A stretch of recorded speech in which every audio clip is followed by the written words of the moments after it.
in the Phoenix programme, which is very consistent with the Focused Deterrence model, community involvement is absolutely critical. It's centre stage, and I think it is something that sets Phoenix apart from other interventions and services.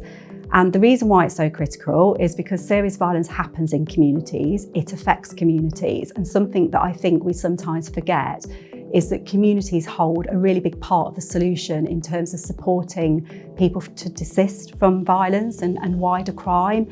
But with something like the Phoenix programme, where we're trying to balance that kind of support element with the deterrence element, it's really important from the point of legitimacy as well, and credibility.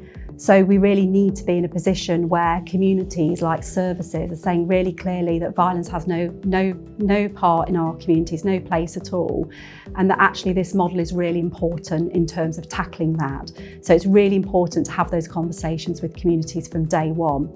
In Phoenix, we've tried to involve communities in lots of different ways. So right from the beginning, I've just mentioned in terms of us really kind of agreeing that it's needed and that there is a problem, and we all share that common goal of being against violence and wanting safer communities.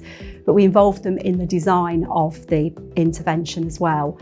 We were particularly interested in involving parts of the community that were most affected. So for example, we did co-design sessions with people that have previously been subject to different interventions, and really wanted to understand what worked for them in that, but also what didn't work. So we did kind of co-design sessions with people with lived experience.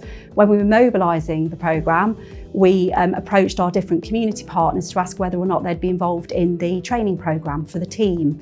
So each kind of area of our communities where Phoenix kind of touches, if you like, we asked them to do a training session for our team in communities, which was very much focused on what are the strengths of this community, what are the different gaps, the different problems, etc., and how do we need to work with communities here to make the Phoenix programme successful.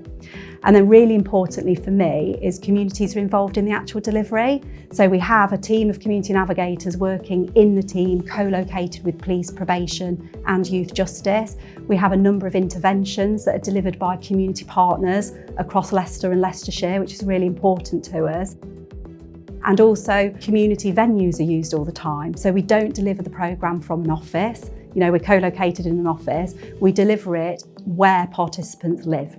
So that involves us going to different venues across different communities and delivering from there. So that's really important to us. And then last but not least, communities are involved in our governance structure. So we have communities at that strategic partnership level, but we also have our community oversight group, which comprises of people with very direct experience of violence. That might be as a perpetrator, a victim, or they just live in a community that's particularly affected.